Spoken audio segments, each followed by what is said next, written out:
So, yan sa mga nagbe-build dyan ng computer unit or laptop, ito ang ginagamit namin dito sa office. Kingston brand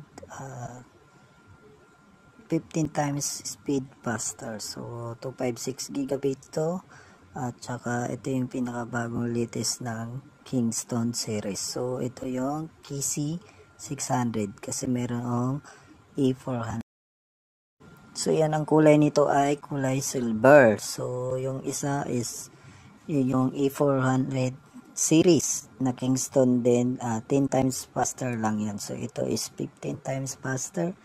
Yan siya. KC600 and 15 times faster. 256 gigabits. So, ito. Marami kami lagi dito. Ito laging stock namin dito. Tsaka trusted seller itong pinagkukuhanan namin. So, yan. Check out nyo na yan mga kadabs. So, happy.